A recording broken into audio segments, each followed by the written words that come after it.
ერთის 159 ამოცანა. 159 ამოცანა. 700 გრამი მასის ბურთი ვარდება 20 მეტრი სიმაღლიდან. ეცემა ჰორიზონტალურ ზედაპირზე და აირეკლება 10 მეტრ სიმაღლეზე. იპოვეთ სიბრტყესთან შეჯახების გამო ბურთის იმპულსის ცვლილება. ჩავწეროთ მოცემულობა, ესე იგი მასა არის 700 გრამი, ანუ ეს არის 0.7 კილოგრამი.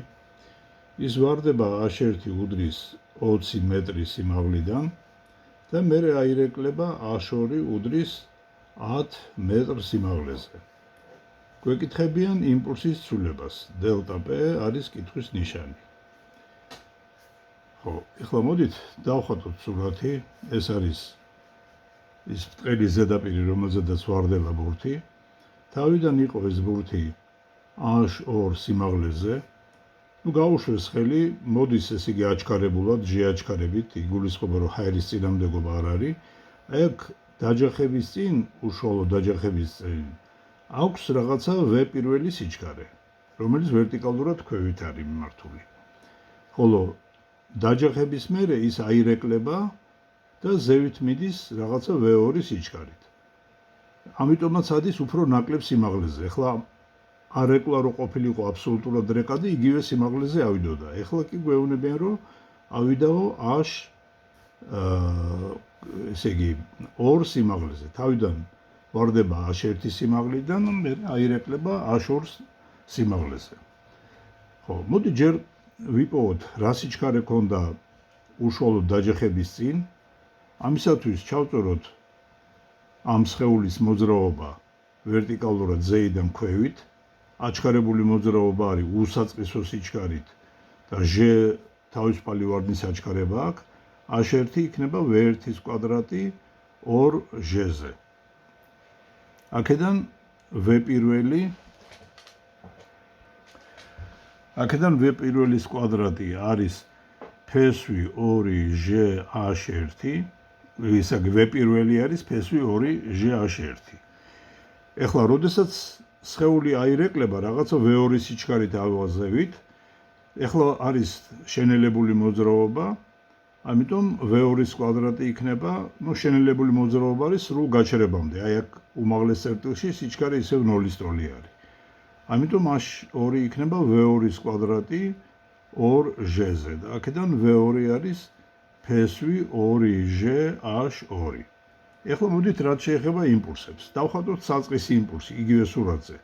რადგან თავიდან სიჩქარე ქვევით იყო მიმართული, საწყისი იმპულსი ქვევით იქნება მიმართული. არეკლის შემდეგ იმპულსი სხეულისა ზევით არის მიმართული, P2-ის ტოლი არის.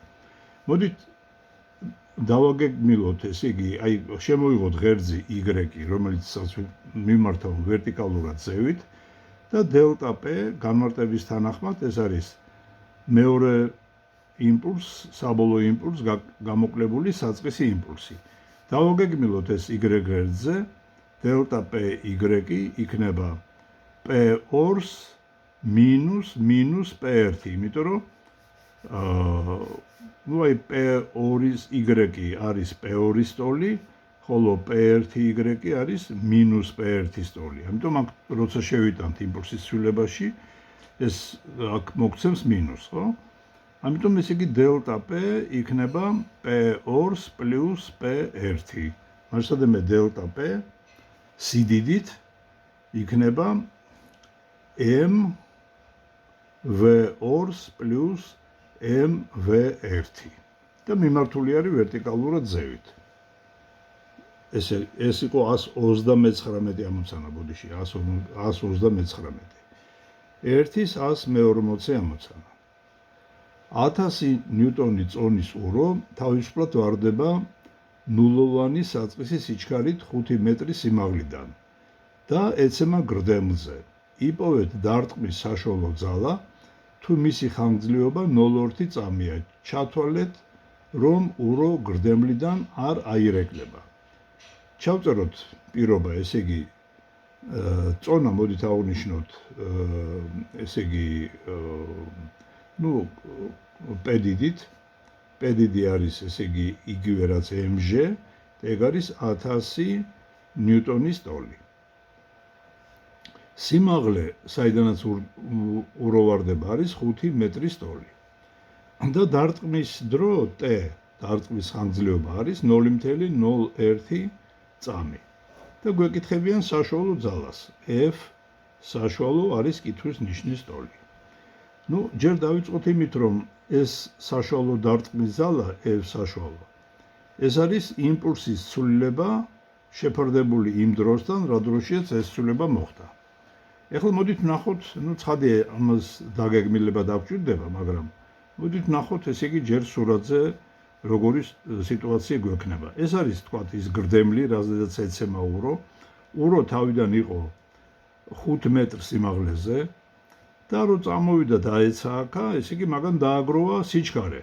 ახლა ეს სიჩქარე ჩვენ შეგვიძლია ვიპოვოთ, რომ a-ში იქნება v კვადრატი 2g-ზე.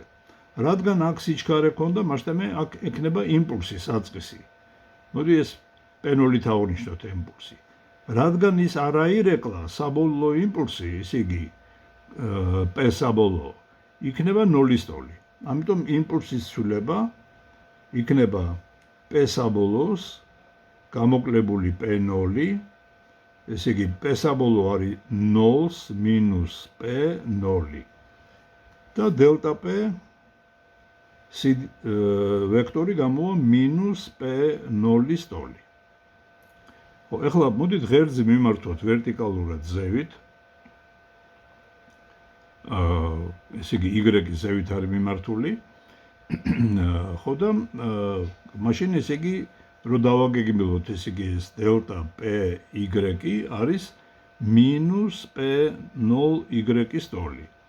ხოლო p0y თავის მხრივ არის რადგან y ღერძის საპირისპიროდ არის მინუს p0-ის ტოლი არის.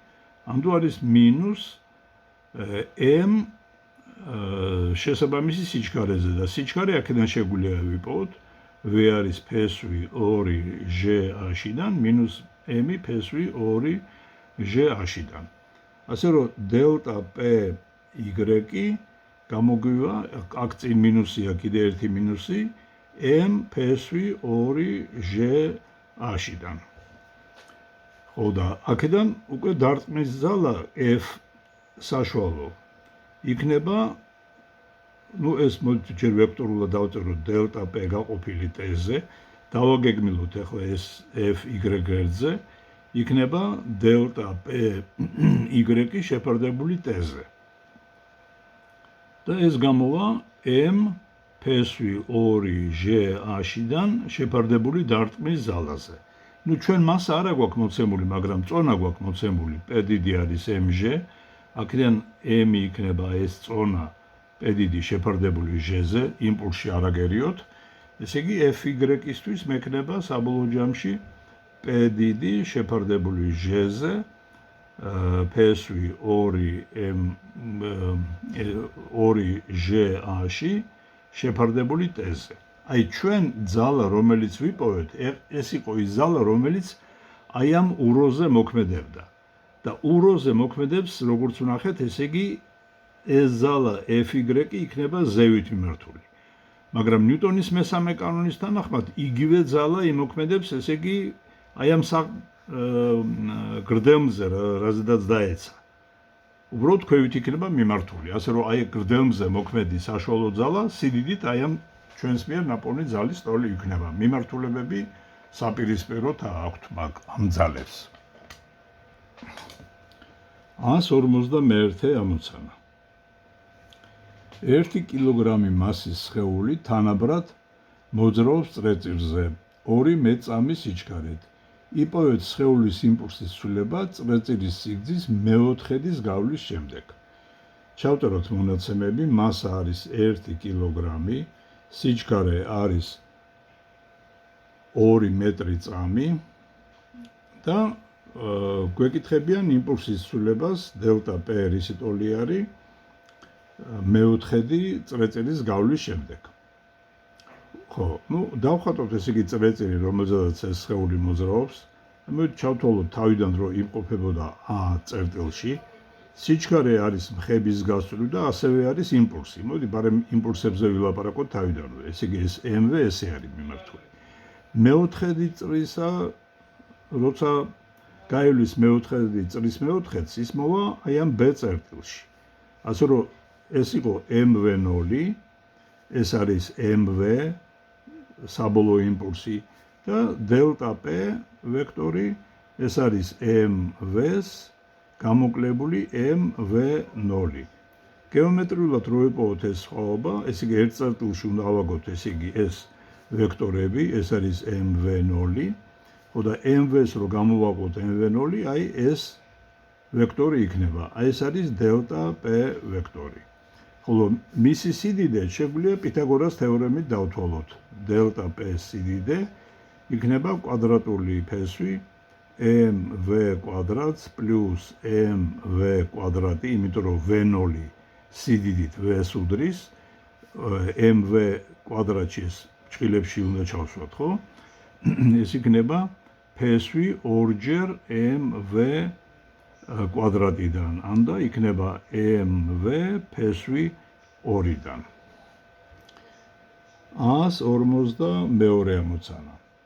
ზარბაზნიდან ჰორიზონტისადმი 60 გრადუსიანი კუთხით 600 მეწამის სიჩქარით გაისროლეს ყუმბარა.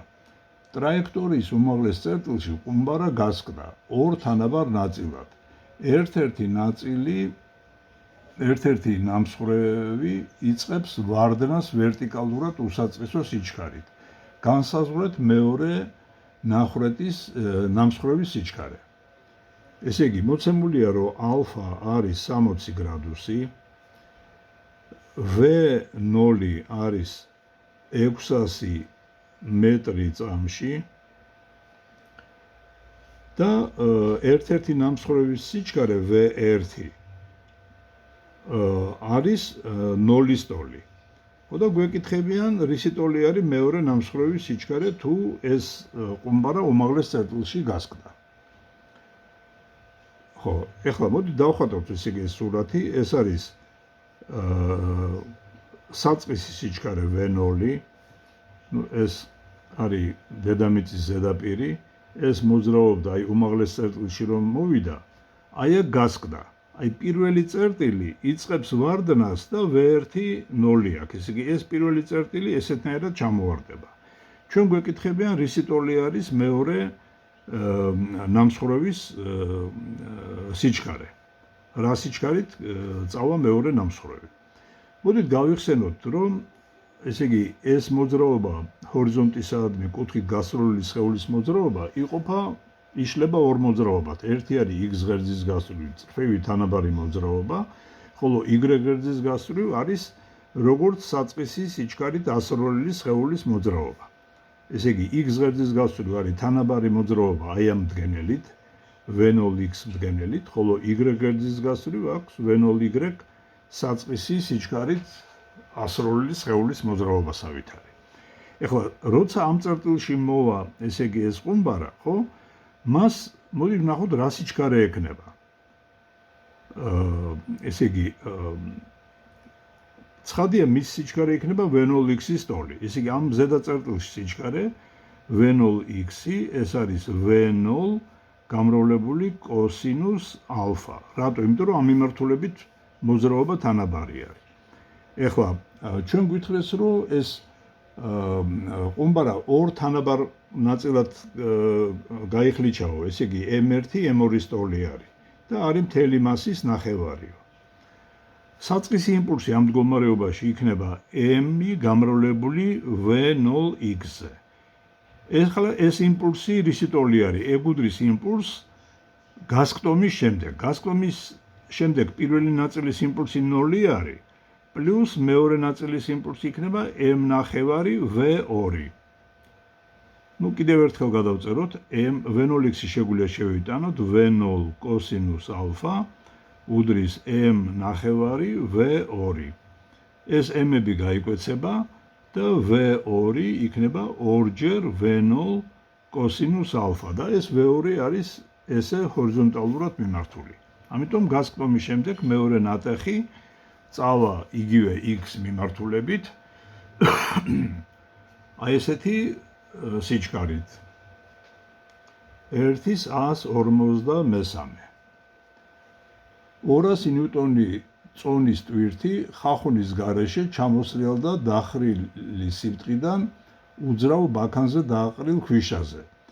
რა სიჩქარეს მიიღებს ბაქანი ჰორიზონტალურ გზაზე, თუ მისი მასა 280 კილოგრამია, დახრილი სიბრტყის სიმაღლე კი პლატფორმის დონიდან 5 მეტრზეა. კუთხე დახრილ სიბრტყესა და ჰორიზონტს შორის 60 გრადუსია.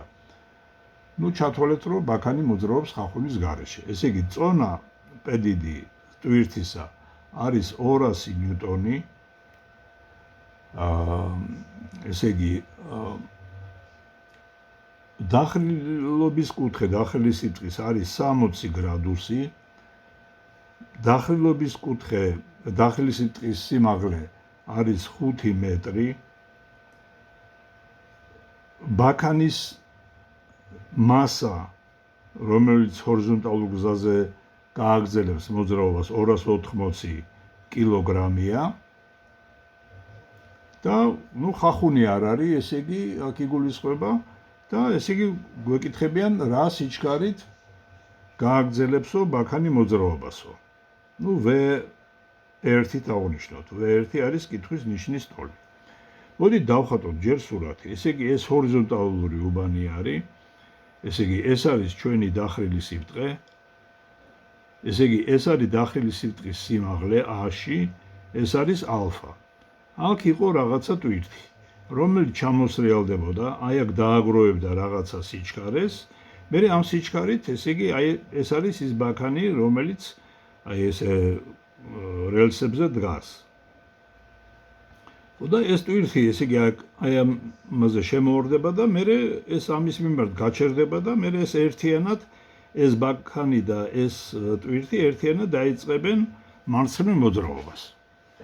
მოდი ჯერ ვიპოვოთ რა სიჩქარე ექნება ესე იგი ამ ტვირთს, როდესაც ის ჩამოსრიალდება ამ დახრილ სიბრტყეზე.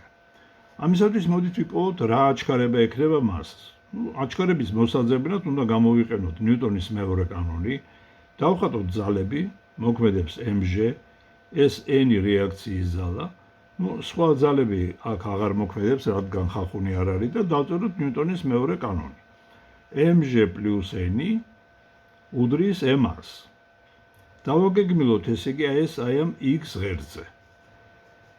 მექნება mg სინუს ალფა უდრის m-ს. ასე რომ აჩქარება, რომლითაც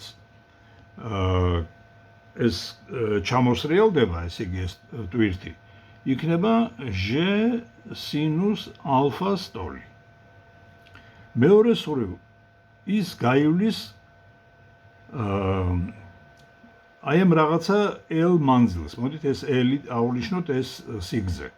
ამიტომ L-ისათვის ჩვენ გვექნება L არის V² შეფარდებული 2a-ზე. ეხლა თვითონ L-ი ჩვენ შეგვიძლია ვიპოვოთ ესეთნაირად, რომ ეს რადგან A-ში ვიცით და ალფა ვიცით, L-ი ჰიპოტენუზა არის, L-ი არის A-ში გაყოფილი სინუს ალფაზე. შევიტანოთ ეს ამაში და გვექნება A-ში შეფარდებული სინუს ალფაზე არის V² შეფარდებული 2a-ზე. A კი არის G სინუს ალფა. სინუს ალფასთან გაიკვეცება და V² იქნება 2G A-ში ტოლი, ანუ V არის PSV 2G A-შიდან. ნუ სხვადასხვის ეს ფორმულა ჩვენ შეგვიძლია მივიგვეღო ენერგიის შენახვის კანონიდანაც. კერძოდ, აი რომ დაგვეწერა, რომ ამ მდგომარეობაში სხეულს აქვს mg/h ენერგია, ნულოვანი დონით აი ეს რო აგვეღო, ხოლო ამ მდგომარეობაში კინეტიკური ენერგია, რადგან ხახუნი არ არის, მაშინ ეს სიდიდეები ერთმანეთის ტოლი არის. მასები გაიკვეცებოდა და უფრო მარტივად ვიპოვიდით, ესე იგი სიჩქარის. იგივე სიდიდე გამოგვივიდა V² არის 2G A-ში ტოლი. ხო, ნუ თვითონ V არის PSV აქედან. ხო, მოდით აქეთ გავაგრძელოთ, ესე იგი სურათს გადავხატავ კიდევ ერთხელ. ესე იგი ეს არის ეს ჩვენი ბაქანი, ჩვენ ახლა დავადგინეთ, რომ ესე იგი ეს ტვირთი ტვირთის საბოლოო სიჩქარე მიმართული არის აი ესეთნაირად დახრილი სიბრტყის გასწვრივ. აქ ეს ბაქანი არის, რომელიც თავის ბორბლებზე დგას და აქ ეს ტვირთი ამაზე შევარდება საბოლოოდ. მაგრამ მოდით ნახოთ, ეს იგი რა სიჩქარე ექნება მაგას ჰორიზონტალური მიმართულებით. ამისათვის ცხადია ეს სიჩქარე, რომელიც მას აქვს, ჩვენ უნდა დავშალოთ ორმდგენელად. ერთი არის ეს ვერტიკალური თქვენით მიმართული მდგენელი, მეორე არის ეს ჰორიზონტალური. აი ჯამური ვექტორი აგერ არის. ახლა ეს კუთხე, რომელიც აგერ გვაქვს მოცემული, ხო? ეს იგივე არის, რაც ეს კუთხე. ამიტომ ეს ალფა არის. მასშტაბე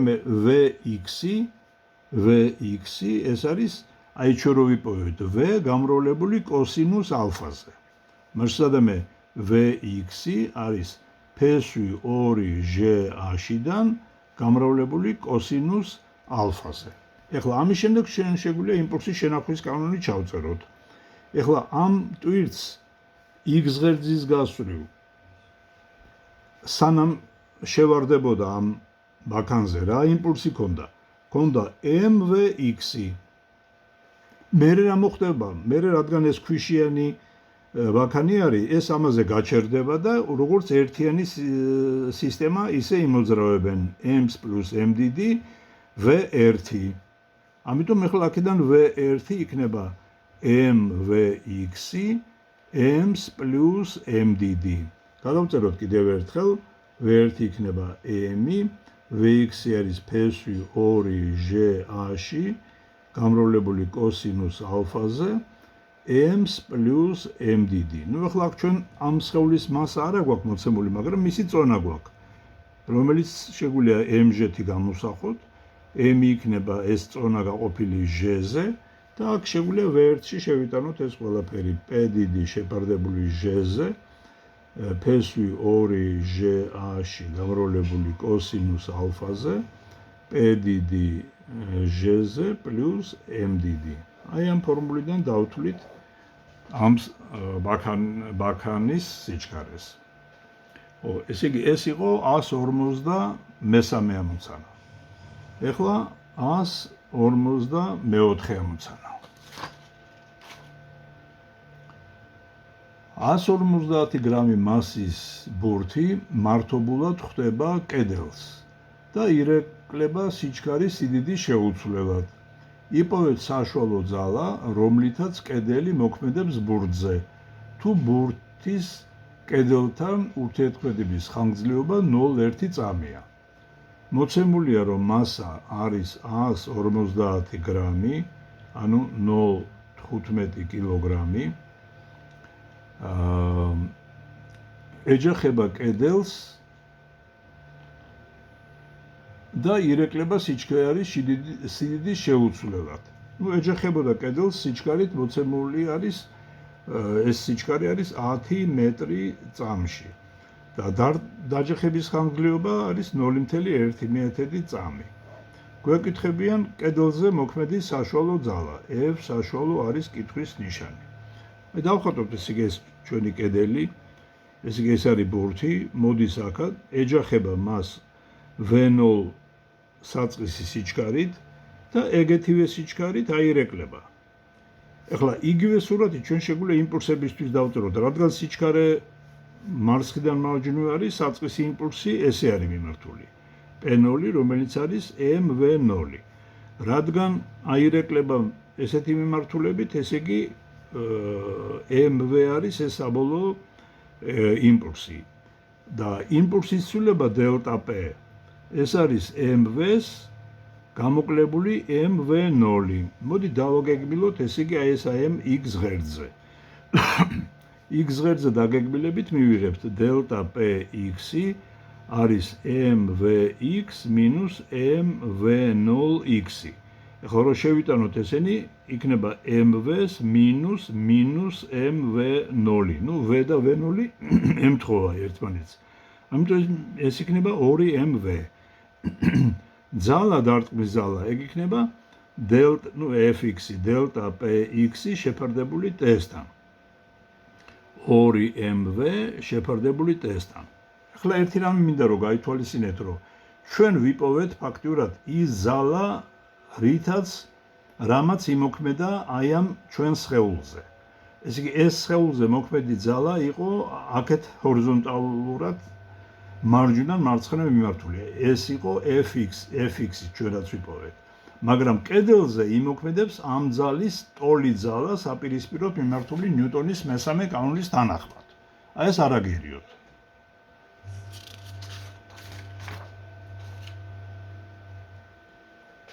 ერთის 155 ამოცანა.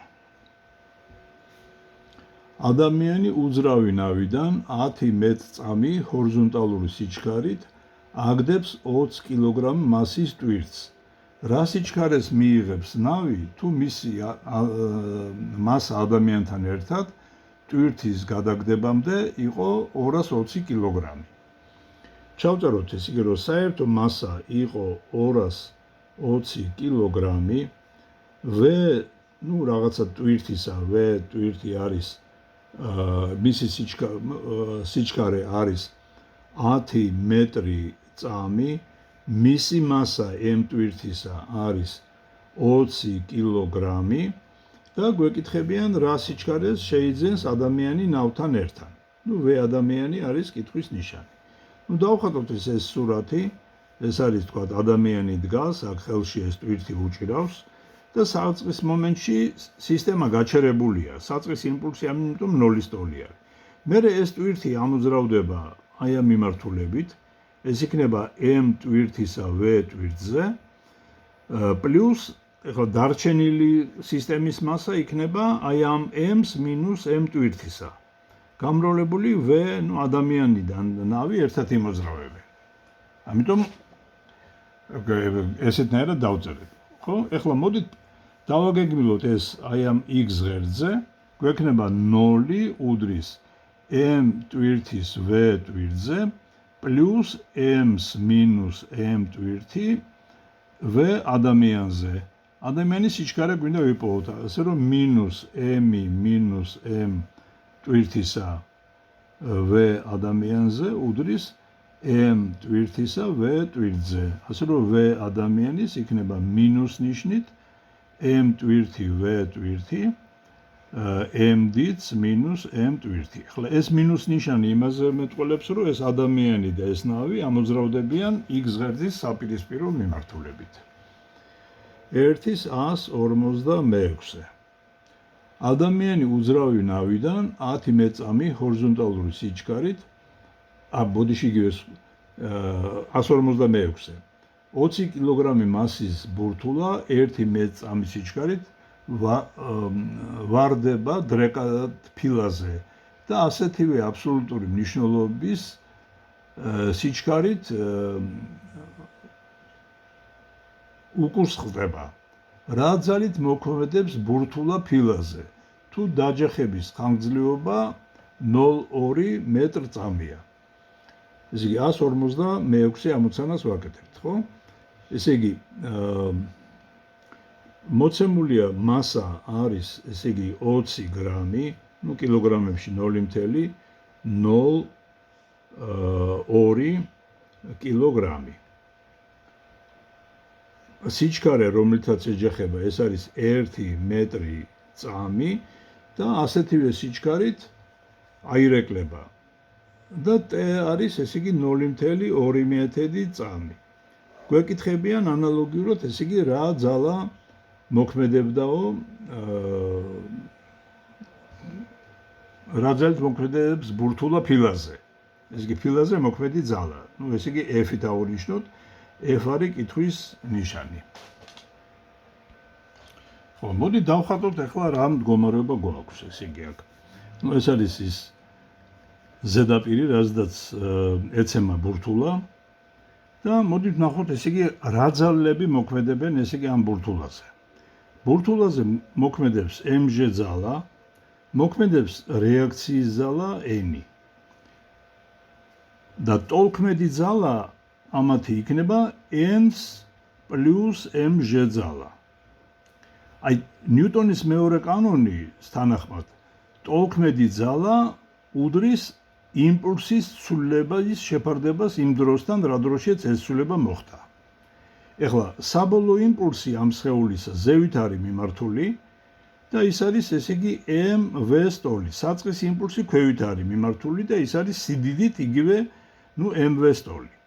მოდით რა ვქნათ ესე იგი, ეხლა ეს ვექტორული ტოლობა დავაგეგმილოთ აი ამ მოდით აი ამ ღერძზე, ესე იგი y ღერძზე ზევით მიმართოთ. მექნება n-ს minus mg ეს უდრის იმპულსის ცვლილება, მოდი გავშიფრავ p2-ს minus p1 შეფარდებული t-სთან. p2 არის, აი ეს არის საბოლოო იმპულსი, ეს არის mv minus mv შეფარდებული t-სთან. ანუ ეს გამომივა 2mv შეფარდებული t-სთან. აქედან n მექნება mg plus 2mv შეფარდებული t-სთან. ესე იგი ეს არის რეაქციის ზალა, რას ნიშნავს? ესე იგი ეს არის ის ზალა, რითაც აი ამ გრდემლია თუ საყრდენია ეს ჰორიზონტალურ ზედაპირმა იმოქმედა ბურთულაზე. ბურთულაც თავის მხრივ იგივე ძალით მოქმედებს ნიუტონის მესამე კანონის თანახმად აი ამ საყრდენზე. ასე რომ ეს F ძალა სიდიდით აი ამ n ძალის ტოლია. სიდიდით ეს F ძალა n ძალის ტოლია, რომელიც ჩვენ ვიპოვეთ. ამიტომ პასუხი F-ისთვის გვექნება mg-ს plus 2mv შეფარდებული t-ზე. 156 ამოცანა.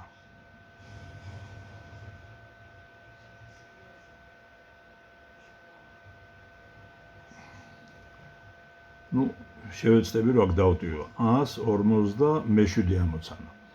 ორი არადრეკადი ბურთულა, რომელთა მასები m1 და m2-ია, m1 არის 50 გრამი და m2 არის 100 გრამი, ეს გრამები, ის კი 0.05 კილოგრამი, ეს არის 0.1 კილოგრამი. მოძრაობენ შესაბამისად V1 არის 15 მეტრ წამის სიჩქარით, V2 არის 10 მეტრ წამის სიჩქარით. და ეჯახებიან ერთმანეთს და გვაინტერესებს მათი სიჩქარე დაჯახების შემდეგ. დაჯახება არადრეკადი არისო. ეს ნიშნავს, რომ ეგენი შეეწებებიან ერთმანეთს. აი წარმოვიდგინოთ, რომ ეს იყოს თქვათ m პირველი სხეული, m პირველი მასის მქონე სხეული, ეს არის მისი იმპულსი.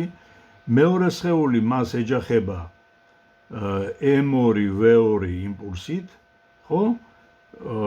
ეს იგი ეს ჯამური იმპულსი ჩვენ შეგვიძლია აგერ დავხატოთ გვერდულად, გვერდზე, აი ეს არის ჯამური იმპულსი, იმიტომ რომ ეს იმპულსი არის m1 v1, ეს იმპულსი არის m2 v2 და ჯამური იმპულსი ეს იქნება. და დაჯახების შემდეგ ეგენი შეეწებებიან და ეს იგი აი ამ მიმართულებით დაიწყებენ მოძრაობას. რატომ? იმიტომ რომ იმპულსის შენახვის კანონია. m1 v1 plus m2 v2 უდრის m1-ს plus m2 v-ზე. v არის ის სიჩქარე, რითაც ეგენი გააგრძელებენ მოძრაობას. ეხლა ეგ ჩვენ შეგვიძლია დაგეგმილებით გავაკეთოთ და შეიძლება აქედანაც მივხვდეთ, რომ ეს პითაგორას თეორემით შეგვიძლია ეს ჯამური იმპულსი ვიპოვოთ. აი ეს არის ჯამური იმპულსი. ეს იგი p სრული დავარქვათ მაგას.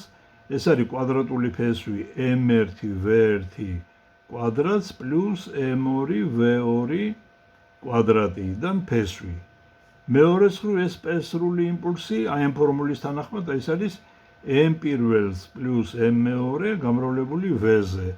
ასე რომ სიჩქარე, რომლითაც ეგ სისტემა გააგრძელებს მოძრაობას, იქნება m1 v1 კვადრატიდან ფესვს plus m2 v2 კვადრატიდან ფესვი გაყოფილი m1-ს plus m2.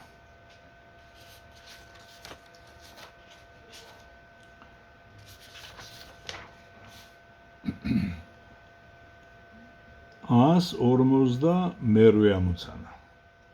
8 მეტრი წამის სიჩქარით მოძრავი არადრეკადი ბურთულა ეჯახება ისეთივე მიმართულებით მოძრავ ისეთსავე ბურთულას.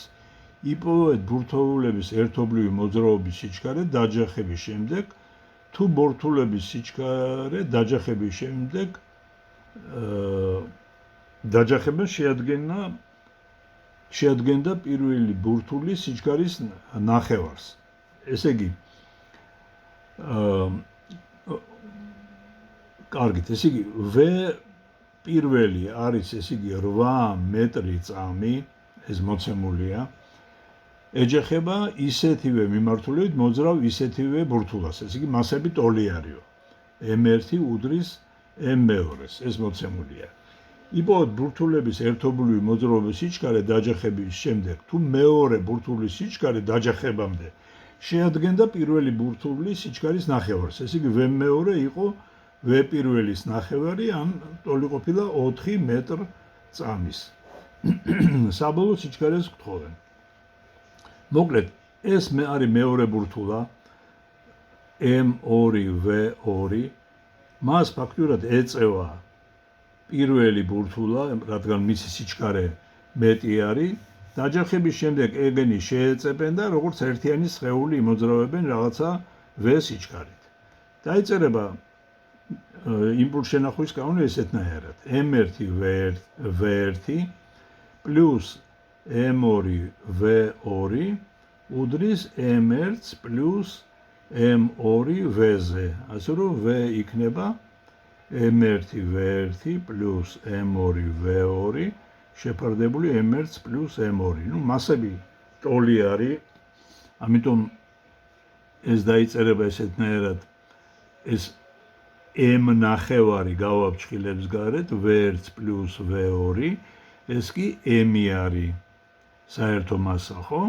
ესე იგი ეს ამასთან გაიკვეცება და V საბოლოოდ იქნება 1 მეორედი V1 პლუს V2. 159 ამოცანა. ქვიშით სავსე ურიკა, რომლის საერთო მასა 50 კილოგრამია, მოძრაობს ჰორიზონტალურ ლიანდაგზე 12 მეწამი მუდმივი სიჩქარით. 10 კილოგრამი მასის ქვა ვერტიკალურად ვარდება ქვიშაზე და მოძრაობს ურიკასთან ერთად. იპოვეთ ურიკის სიჩქარე ქვის დავარდნის შემდეგ. ნუ ჩავწეროთ მოცემულობა, რომ M-ი ქვიშიანი ურიკის მასა ეს არის 50 კილოგრამი, ის მოძრაობდა V0 არის 10 მეტრი წამი სიჩქარით და მას დაეცა ქვა, რომლის მასა არის ესე იგი 10 კილოგრამი და რა სიჩქარე ექნება ურიკას აი ამ ქვასთან ერთად.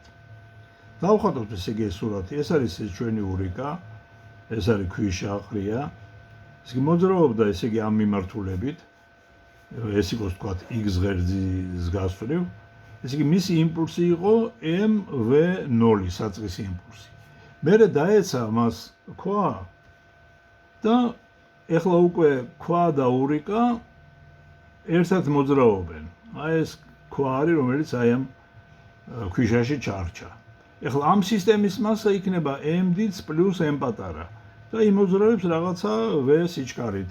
ამ მიმართულებით იმპულსი შეინახება, ამიტომ დაიწერება ფორმულა MV0 არის M-დიც პლუს M პატარა V, ასე რომ V იქნება MV0 შეფარდებული M-დიც პლუს M პატარა. ეხლა მე აქ ერთი რაღაცა მინდა გითხრათ. აი თქვა თუ ვარდება, ნუ თუ კი არა ვარდება ესე და აქ დაჯახების წინ რაღაცა სიჩქარე ქონდა. საქმე ის არის, რომ იმპულსის შენახვის კანონი სამართლიანია ჩაკეტილი სისტემისთვის. ჩაკეტილი არის სისტემა, ანუ იმ სხეულთა ჯგუფი, რომლებიც მხოლოდ ერთმანეთთან ურთიერთქმედებენ. საქმე ის არის, რომ აი ეს სისტემა, ეს ურიკა და ქვა, აი ამ მიმართულებით X ღერძის გასწვრივ არის ჩაკეტილი სისტემა. ხოლო Y მაგალითად აი ამ პერპენდიკულარ მიმართულებით არ არის ჩაკეტილი სისტემა, იმიტომ რომ ეს როდესაც ამას დაეცემა, ურიკა მიიღებს იმპულსს ქვევით მიმართულებით და ეს გადაეცემა დედამიწას, ასე რომ აი ამ მიმართულებით დედამიწაც ღებულობს მონაწილეობას ამ იმპულსის შენახვის კანონში და ამ მიმართულებით დედამიწა არაფერ შუაში არ არის, ამიტომ ჩვენ დავწერეთ იმპულსის შენახვის კანონი მარტო აი ამ ურიკისთვის და ქვისთვის. გავიგეთ იმედია, ხო? 1/150 ამოცანა. შუშხუნა, რომლის მასა საწვავთან ერთად 250 გრამია, ფრინდება ვერტიკალურად ზევით და აღწევს 80 მეტრ სიმაღლეს. განსაზღვრეთ შუშხუნიდან აირის გამოდინების სიჩქარე, თუ ჩავთვლით, რომ 50 გრამი მასის საწვავი მეხსეულად იწვის. ჩავწეროთ ეს იგი, რომ მასა შუშხუნისა საწვავთან ერთად არის 250 გრამი. ეს საწვავთან ერთად. საწვავის მასა M საწვავისა არის 50 გრამი. რო დაიწვება ეს საწვავი, შუშხუნა ავარდება 80 მეტრ სიმაღლეზე და გვეკითხებიან აირების გამოსვლის სიჩქარე, V აირებისა კითხვის ნიშნის ქვეშ არის. ხო, ეხლა ნახეთ რა ხდება. ესე იგი, ეს არის ის რაკეტა, შუშხუნა, სადაც ეს საწვავიც არის და დანარჩენი ყველაფერი არის. საწყისი იმპულსი ამისი არის 0-ის ტოლი. ეხლა, როცა ეს აირი დაიწვება, ეს შუშხუნა აი ეს ზევითავა, აი ეს უკვე გაცარიელდება, ხოლო ეს აი ნამწვავები ქვევით მოძრაობენ. ასე რომ 0 იმპულსი უდრის M-დიც მინუს M პატარა V0-ზე, V0 არის ის საწყის სიჩქარე, რომელიც ამ შუშხუნამ მიიღო აირების გარეშე, მინუს M საწვავისა V საწვავზე, იმიტომ რომ საწვავის და აირები ქვევით მოძრაობენ. ისე აქედან ჩვენ შეგვიძლია დავადგინოთ საწვავის სიჩქარე თუ გვეცოდინება შუშხუნის საწყის სიჩქარე, მაგრამ ეგ შეგვიძლია ვიპოვოთ, იმიტომ რომ ვიცით რა სიმაღლეზე ავარდა ეს შუშხუნა. ეს არის A-ში იქნება V0 კვადრატი შეფარდებული 2G-ზე. ასე იქიდან V0 არის ფესვი 2G A-შიდან. ეხლა აქ შეგვიძლია ყველაფერი შევიტანოთ, M-ს მინუს M-ი ფესვი 2G A-შიდან უდრის M საწვავისა V საწვავზე. ასე რომ V საწვავისა იქნება M-დიც მინუს M პატარა ფესვი 2G A-შიდან შეფარდებული M საწვავზე.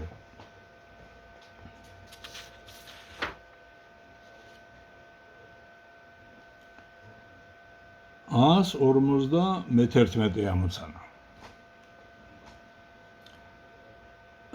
10,000 კილოგრამი მასის დატვირთული ლიფტი ადის 0,5 მეტრ წამკვადრატ აჩქარებით. განსაზღვრეთ ლიფტის აწევაზე დახარჯული მუშაობა მოძრაობის პირველი 10 წამის განმავლობაში. მოდით ეს სხვა თავში გავაკეთოთ უკვე.